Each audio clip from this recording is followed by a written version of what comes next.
warahmatullahi wabarakatuh. Hai anak soli dan soliha. Bagaimana kabarnya kalian hari ini nak?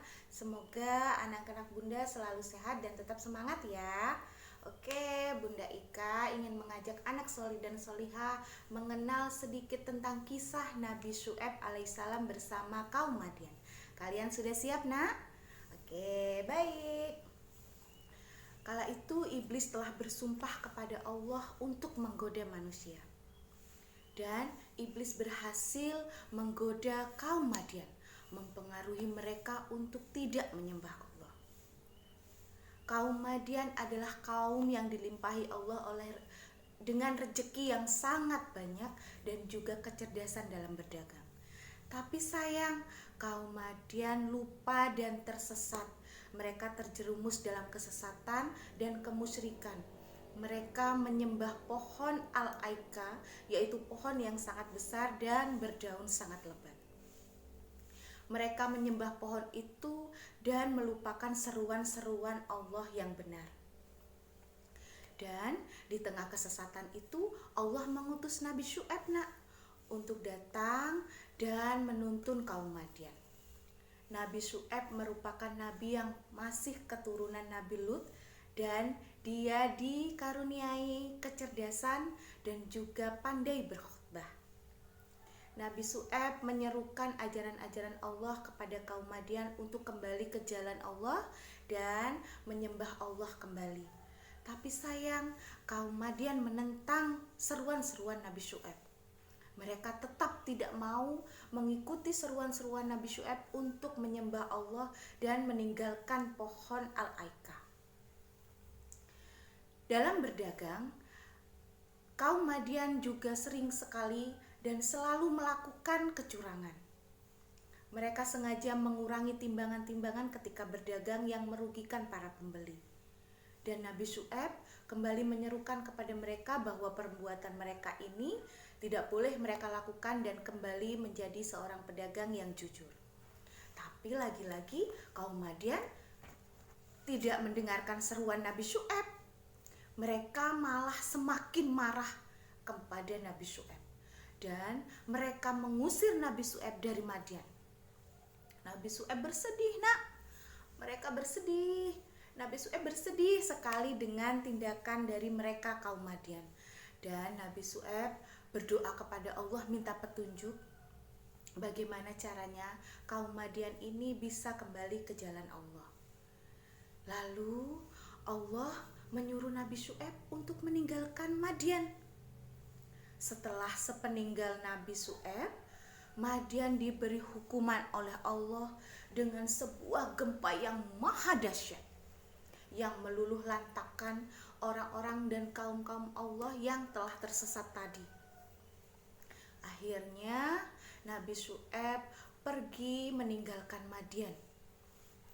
Dan Allah mengutus Nabi Syu'aib untuk berdakwah di Ashabul Aika.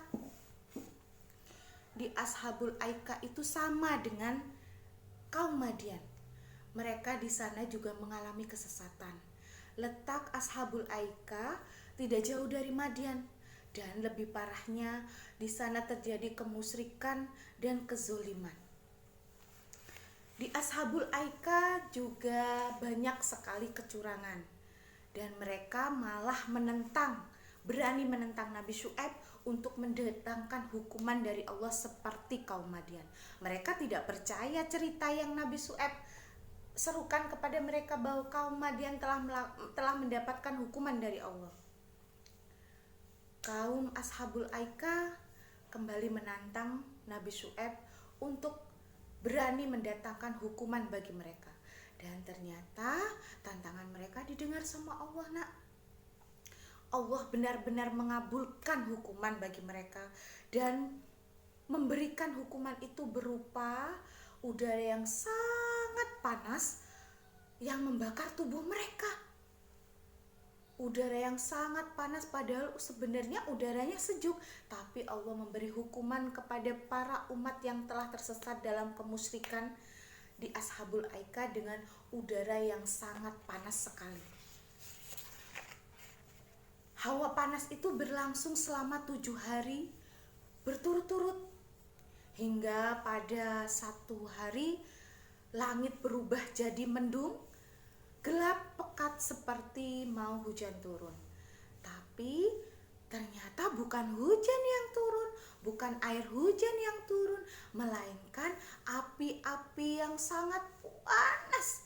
Bola-bola api yang sangat panas turun dari langit, membakar kaum Ashabul Aika yang tadi penuh dengan kemusyrikan dan kesesatan. Akhirnya musnahlah kaum Ashabul Aika yang tersesat dan penuh kemusyrikan tadi, nak. Sungguh suatu hukuman yang luar biasa dari Allah untuk kaum yang sesat dan tidak mau beriman. Akhirnya Nabi Syu'aib dan pengikutnya kembali ke Madian. Madian tidak hancur meskipun diterjang gempa yang maha dahsyat. Hanya orang-orang yang menentang Allah saja yang penuh kemusyrikan yang dimusnahkan oleh Allah seketika itu. Akhirnya Nabi Syu'aib dan pengikutnya kembali menyerukan ajaran-ajaran Allah dengan penuh cinta kasih, damai dan tenang dalam lindungan Allah Subhanahu wa taala. Nah, begitulah nak, sedikit cerita dari Bunda tentang kisah Nabi Syu'aib dan kaum Madian serta kaum Ashabul Aika ya. Semoga sedikit memberi pengetahuan bagi kalian semua. Terima kasih banyak dari Bunda Ika. Sekian dulu. Wassalamualaikum warahmatullahi wabarakatuh.